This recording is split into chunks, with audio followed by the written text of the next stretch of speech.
Hello and welcome back to the Pain and Panic podcast. Not a podcast this episode, but just an episode.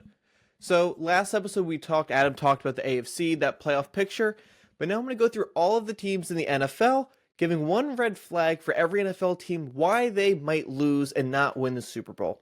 Some teams might have more than one red flag, but I'm just going to say the biggest reason why, and in today's video we're just starting with the AFC. The NFC video will be posted tomorrow, but now let's get to the AFC.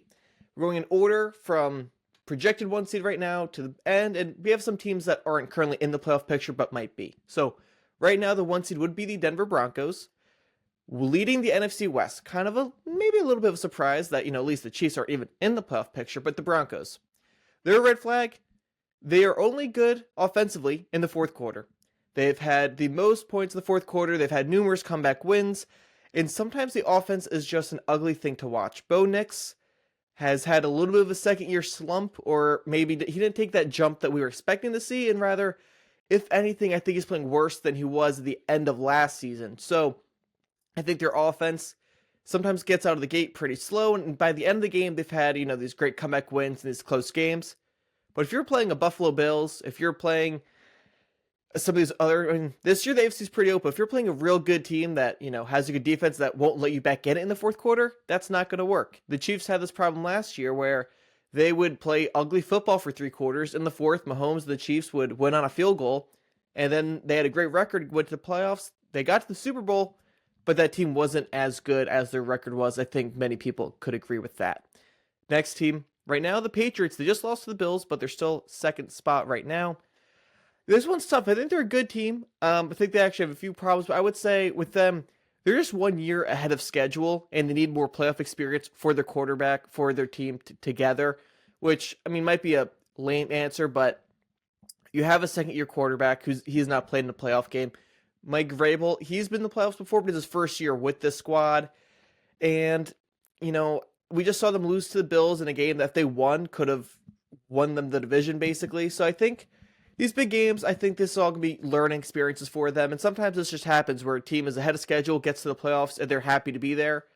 I think they could be a good contender, but I don't think also defensively they might have some issues, but I would say 1 year ahead of schedule, but that's obviously a good problem to have.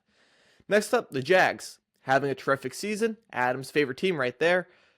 Sorry, Adam. I know he's really been buying back in on Trevor Lawrence, but their red flag is their quarterback play. Trevor Lawrence. Sometimes Trevor Lawrence throws 6 touchdowns in a game and looks like the next Peyton Manning. Other times he throws terrible interceptions in the red zone that cost the team a touchdown. Instead, it's a pick 6. He's really up and down, but I think he's kind of finding a rhythm. Liam Cohen's first year in Jacksonville, I think he's learning. I also, unfortunately, think for the Jags, they just had a really easy 3 games. They played the Colts when Daniel Jones got hurt. The Colts defense is banged up, and Trevor Lawrence lit them up. Next game, they play the Titans. It's Titans, obviously. And the last game was against the Jets, who were even worse than before because they had Brady Cook, an undrafted rookie quarterback, who I actually thought wasn't that bad, but still the Jets. So his best 3 games, yeah, he's playing better than ever, but he's also playing, a really easy stretch of games here. We'll see against the good teams where Trevor goes. If this could be real, I think the Jags have actually a very solid overall team. But there's also a real chance this was just a strength of schedule type of situation. Next up, we got the Steelers. I actually am trying to find a green flag for the Steelers because they don't have many.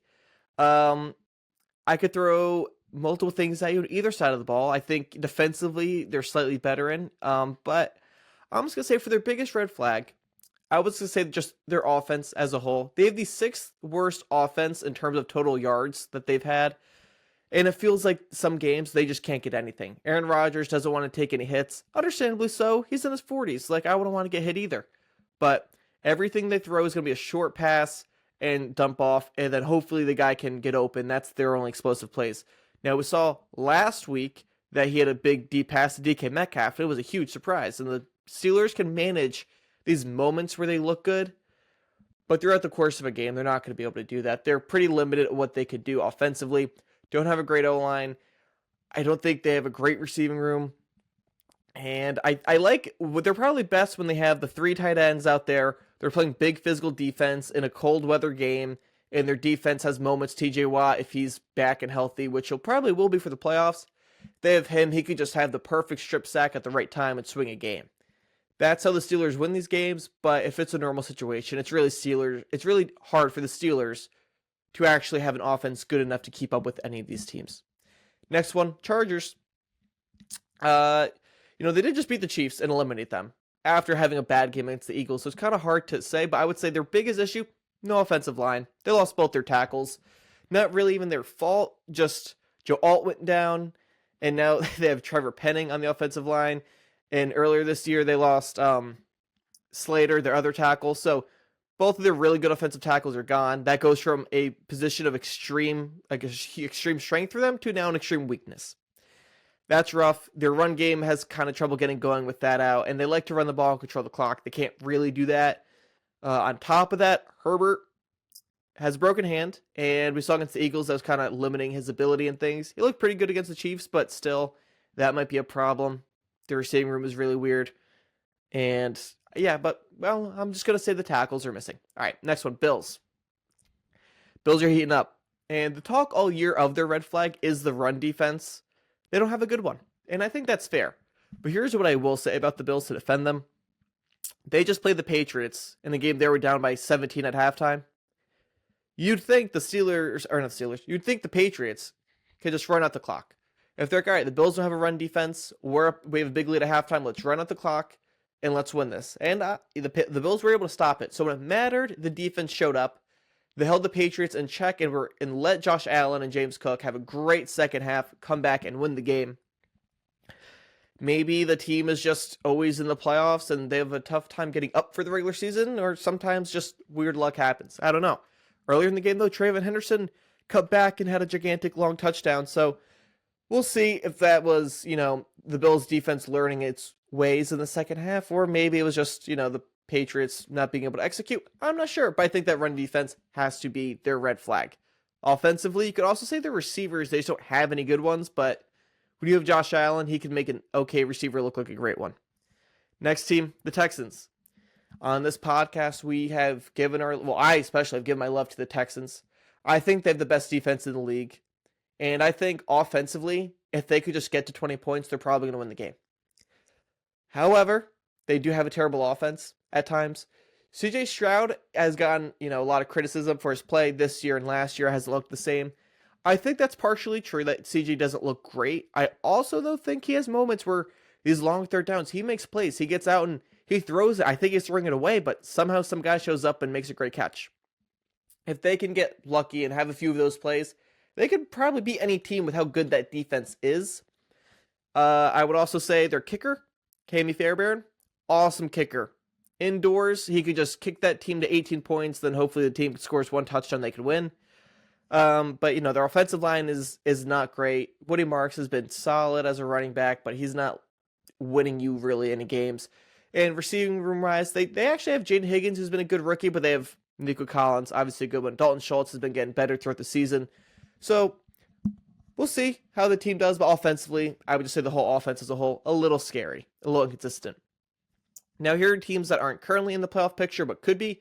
The Colts, if they could just win 2 games, they could actually make it.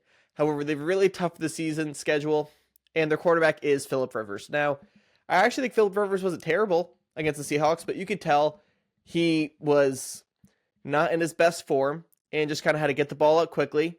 And I think that makes sense. And, maybe Riley Leonard, if he was healthy, we saw him actually do some things, but they're probably not going to beat these teams based on how good the opponents are. They actually almost beat the Seahawks. Their defense has gotten healthy again, but I'm just going to say their quarterback play with Phillip Rivers. Nothing against Phillip Rivers. Thought he had played a great game. Just not the quarterback that you want at the end of the season. 44-year-old Phillip Rivers after not playing football for 5 years. So never really judging him for his play, just more so the situation that's presented to them at the quarterback spot. Because they, like I said, both their top 2 quarterbacks are hurt. All right, last one, Ravens.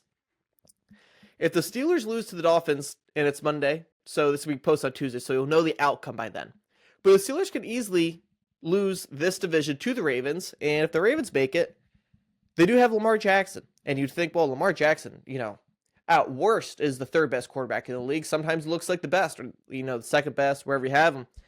However, this year, since coming back from the injury, Lamar Jackson has not looked like the same guy.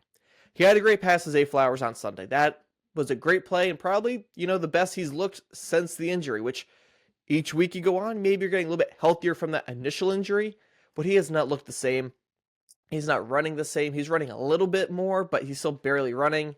I think Lamar, looks like he's still a little bit injured, or he's just not comfortable out there, not 100% right. That part, I think, is fair to say. And if he's not looking like Lamar, that defense isn't that good, and Derrick Henry isn't the same as last year, lighting up all these defenses. So the team kind of goes as Lamar goes. I think that's a problem when your quarterback looks hurt. Now, I don't know how they kind of fix that, but I think, if Lamar can get right, this team could make a real chance, but if not, kind of a problem. Now, that's all the AFC red flags. In the next video, we're going to post the NFC red flags, and we'll see how those teams stack up. I will say, the NFC, I think, had more overall well-rounded teams, but some of these units, like that Houston defense, for example, or that Bills offense, I think are the scariest units in the whole NFL. But I think these teams more strengths and weaknesses, whereas the NFC more well-rounded overall. But if you like this video, give a like and subscribe. Tomorrow, we'll be posting the NFC red flag for each team. If you liked it, let me know, and follow our socials at Pain and Panic Podcast on Instagram and TikTok, and also on YouTube, where you're probably watching this video. Thank you all for listening, and we'll see you next time.